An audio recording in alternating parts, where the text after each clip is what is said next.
छे मी नाराज नाही, आमदारकी खासदारकी आपल्यावरून 100 वेळा कुर्बान. हे वाक्य कुणाचं होतं आपल्याला आठवतंय? हे वाक्य होतं शिवसेना उद्धव बाळासाहेब ठाकरे गटाच्या उपनेत्या सुषमा अंधारेंचं. आता हेच वाक्य त्यांनी त्यांच्या फेसबुकवर पोस्ट करत त्या ठिकाणी प्रत्यक्षपणे मांडलं होतं.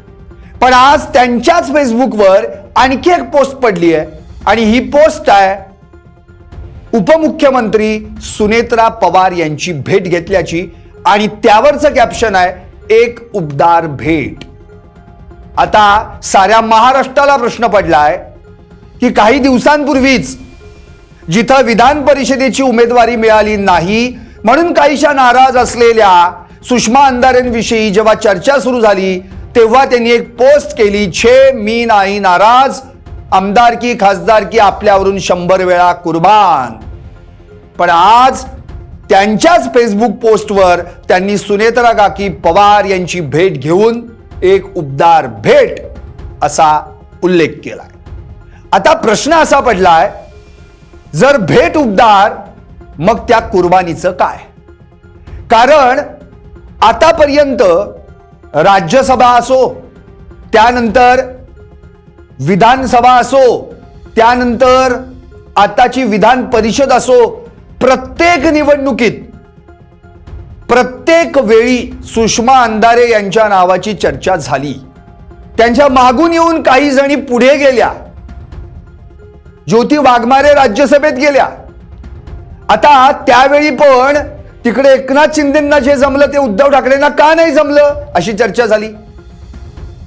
आता मुळातच राज्यसभेला शरद पवारांना पाठिंबा द्यायचा होता म्हणून सुषमा अंधारेंना उमेदवारी दिली नाही असं म्हणून त्या विषयावर पडदा पडला.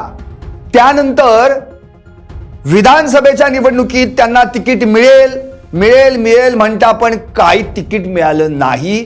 फक्त सभा गाजवल्या, सभेत भाषणं केली, याच्या पलीकडे काही हाती लागलं नाही.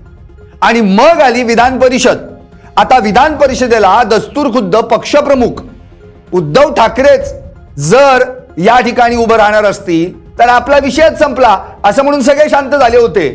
पण तितक्यात आदित्य ठाकरेंनी उद्धव ठाकरे काही निवडणूक लढवणार नाहीत, अंबादास दानवे हे आमचे उमेदवार असतील असं म्हणून पुन्हा एकदा सुषमा अंधारेंचा पत्ता कट केला. त्यामुळे विधानसभा निवडणूक लागली की ज्यांच्या नावाची चर्चा होते सुषमा अंधारे, राज्यसभा निवडणूक लागली त्यांच्या नावाची चर्चा होते सुषमा अंधारे, विधान परिषदेची निवडणूक लागली पुन्हा एकदा चर्चा होते सुषमा अंधारे. पण फक्त नावाची चर्चा, पदरात काहीच पडत नाही. आता यांना उपनेत्या हे जे पद काय मिळालंय त्याही पेक्षा मुलुक मैदानी तोफ असं म्हणून ते त्यांच्या पक्षात ऑलरेडी महाराष्ट्रभर प्रसिद्ध आहे. कारण की दसरा मेळावा असो किंवा आणखी सभा असो, त्या ठिकाणी सुषमा अंधारे यांचं भाषण आणि त्यांचं वक्तृत्व या जोरावर त्यांनी अनेकदा त्या ठिकाणी आपली वक्तृत्व शैलीची भूमिका स्पष्ट केली आहे. पण सुषमा अंधारेंवर राजकीय कर्तृत्व सिद्ध करण्याची जेव्हा जेव्हा वेळ येते तेव्हा मात्र त्यांना ती संधी मिळत नाही. आणि झालं असंच.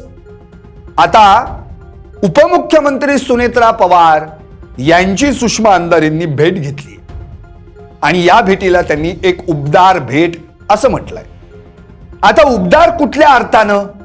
एकतर मुळात उन्हाळा आहे, 40 अंशाच्या पार तापमान जातंय, एकतर राजकारण देखील तापलंय, वातावरण गरम आहे, राजकीय वर्तुळातलं गरम वातावरण आणि बाहेरचंही वातावरण गरम.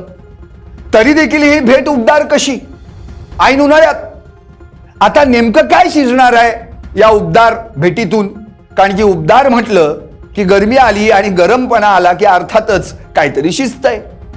आता प्रश्न असा उरतो, तिकडे ठाण्याचे एकेकाळचे माजी खासदार, 2009ला पुन्हा कल्याणचे खासदार, एवढं असूनही ज्यांनी शिवसेना सोडली तेच आज राष्ट्रवादीत गेल्यानंतर अजितदादांचं निधन होऊन 3-4 महिने होत नाही तोच पुन्हा एकदा शिवसेनेची वाट धरली.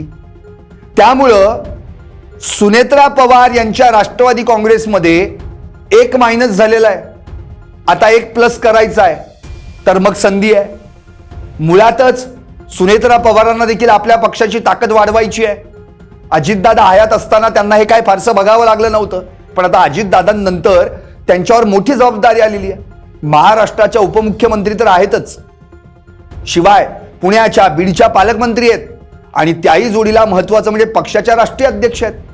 तिकडे तटकरे पटेल यांच्याशी फारसं पटेन असं झालंय. अशा वेळी रोहित पवारांनी टाकलेला बॉम्ब वेगळाच. 22 आमदार घेऊन हे दोघं बाहेर पडतील आणि भाजपमधून लढतील. त्यामुळं आपल्या पक्षाची मोठ बांधायची असेल तर कोणत्याही परिस्थितीत आपल्या पक्षात रणरागिणी म्हणून आवाज उठवणारा कोणतरी असायलाच हव्यात. तिकडे रुपाली चाकणकर खरात प्रकरणात अडकल्या आणि राज्य महिला आयोगाचं अध्यक्षपदही गमावून बसल्या आणि पक्षाचं महिला प्रदेशाध्यक्षपद गमावून बसल्या. त्यामुळे एक असा चेहरा सुनेत्रा पवार यांच्या पक्षाला हवाय जो हे वातावरण तापवू शकतो आणि बरोबर प्लस मायनसची जी समीकरण आहेत ती जुळवू शकतो. आता मुळात अंधारे नाराज आहेत का नाहीत हे आपण काय बघायची गरज नाहीये. प्रत्यक्षातच त्यांच्या पोस्टवरून कळलं होतं. अशा आमदारकी खासदारकी 100 वेळा उद्धव ठाकरेंवर कुर्बान असं त्यांनी म्हटलं होतं. आता ती कुर्बानी कुठे गेली मग प्रश्न तोही उरणार आहे. कारण की जर पुढच्या हालचाली असतील, आता उबदार भेट असं म्हटलंय, मग आता भविष्यात या भेटीगाठी आणखी वाढल्या आणि अचानक आनंद परांजपें सारखाच जर एखादा पक्षप्रवेश बघायला मिळालाच तर काही नवल वाटणार नाही. आता खरं आहे प्रत्येक जण जो तो चाचपणी करतोय. कारण काय आहे, सगळ्या निवडणुका संपल्यात, आता काय राहिलेलंच नाहीये. राज्यसभा झाल्या, लोकसभा झाल्या, विधानसभा झाल्या, विधान परिषद झाल्या, जिल्हा परिषदा झाल्या, महापालिका झाल्या, पंचायत समिती झाल्या, ग्रामपंचायत झाल्या, तर राहिलंय काय. आता लक्ष आहे सगळ्यांचं 2029. मग विधानसभा असेल किंवा त्या जोडीला लोकसभा. आता त्यावेळी कुठे ना कुठेतरी जर आपल्याला अमुक तमुक पक्षात स्थान मिळवायचं असेल तर आता गरज आहे आतापासूनच पायाभरणी करण्याची. आणि अशा वेळी सुषमा अंधारेंनी जर राष्ट्रवादीचा हा सगळा जो काही आत्ता पुण्यातला आत्तापर्यंतचा भाग आहे की ज्या भागामध्ये खरंच गरज आहे पक्ष वाढवण्याची किंवा जो पक्ष ऑलरेडीच आधी सर्वात जास्त ताकद ज्या पक्षाची पुण्यात आहे तोच जर एकसंध ठेवण्याची, तर मात्र सुनेत्रा पवारांना देखील गरज आहे आणि सुषमा अंधारेंना देखील गरज आहे. आणि जेव्हा दोघांनाही गरज असते कोणत्याही दोन्ही पक्षातल्या 2 व्यक्तींना, तेव्हा मात्र निश्चितपणे त्या ठिकाणी त्या दोघांकडून पॉझिटिव्ह हा विचार केला जातो. त्यामुळे नेमकं काय घडणार. आता मुळातच सुषमा अंधारेंचं वक्तृत्व हे काही महाराष्ट्राला नवीन नाही, पण त्यांचं राजकीय कर्तृत्व त्यांना आतापर्यंत सिद्ध करण्याची संधी शिवसेना उद्धव बाळासाहेब ठाकरे गटामध्ये मिळालेलीच नाही. उपनेत्या हे बिरुद लागलं. खरं तर उद्धव सेनेच्या उपनेत्या आता उरल्या भाषणापुरत्या, याच्या पलीकडे त्या पक्षात आणखी वेगळं त्यांच्या हाती काही लागलेलं नाहीये. पण आता जर हीच संधी राष्ट्रवादी काँग्रेसमध्ये चालून आली तर नक्कीच हा फायदा त्यांना होऊ शकतो. बर तिकडे त्यांच्या मैत्रीण म्हणजेच रुपाली ठोंबरे पाटील या ऑलरेडी राष्ट्रवादी काँग्रेसमध्ये आहेत, त्यामुळे निश्चितच त्यांना त्याचाही फायदा होणार आहे आणि पुण्यात एकत्र मिळून एकाच पक्षात काम करून आपलं कर्तृत्व सिद्ध करण्याची संधी त्यांना लाभणार आहे. कारण की सुषमा अंधारे जेव्हा नाराज झाल्या होत्या तेव्हा रुपाली पाटील ठोंबरे यांनी एक स्वतः पोस्ट केली होती. त्यामध्ये म्हटलं होतं, तुम्ही तर जनतेच्या मनातला आमदार आहात, फक्त पद मिळणं बाकी आहे. तुम्हाला ऑलरेडी तुमची आंदोलनं, तुमचं वक्तृत्व पाहून लोकांनी तुम्हाला कधीच आमदार म्हटलेला आहे. आता मुळात हा सगळा जो राष्ट्रवादीचा दरवाजा जर सुषमा अंधारेंसाठी ओपन झाला तर कदाचित भविष्यात पुण्यातल्या कुठल्या तरी मतदारसंघातलं दार त्यांच्यासाठी खुलं होऊ शकतं. दुसरी आणखी एक महत्वाची गोष्ट म्हणजे शिवसेना उद्धव बाळासाहेब ठाकरे या पक्षामध्ये जे आतापर्यंत त्यांना पाहायला मिळालं त्यानुसार तिकडे नीलम गोरे ज्या त्यांच्याशी आणि त्यांचं सुषमा अंधारेंचं पटतच नाही, त्या थेट पुन्हा एकदा विधान परिषदेवर गेल्या. त्यामुळं ज्यांचं पक्षामधलं स्थान पक्ष सोडूनही राजकीय स्थान कायम आणि बळकट राहतंय आणि आपण त्याच पक्षात इतके वर्ष राहून, अगदी आपल्याला आठवते जेव्हा शिवसेना 2022ला फुटली त्यावेळी सुषमा अंधारेंनी उद्धव ठाकरे यांच्या शिवसेनेमध्ये प्रवेश केला होता. त्यामुळं त्या तशा संकटात सुषमा अंधारेंनी त्यांना साथ दिली होती. पण आता ती साथ देऊन त्यांच्या वाट्याला काय आलं? उपनेतेपद. ना राज्यसभा मिळाली, ना विधानसभा मिळाली, ना विधान परिषद. मग अशा वेळी जर आपल्याला एखादा पक्ष भविष्यात ती संधी देऊ शकेल तर तो कोणता? तर अर्थातच सुनेत्रा पवार यांचा राष्ट्रवादी काँग्रेस पक्ष. आणि अशा वेळी सुषमा अंधारेंनी जी उबदार भेट म्हटली आहे तिच्या अनेक तर्कवितर्क, आता राजकीय अर्थ त्याचे बाहेर पडतील, पण या अर्थाला आणखी एक महत्वाचा मुद्दा, मग त्या कुर्बानीला काय अर्थ राहिलाय का, हा प्रश्न देखील समोर येऊ शकतो.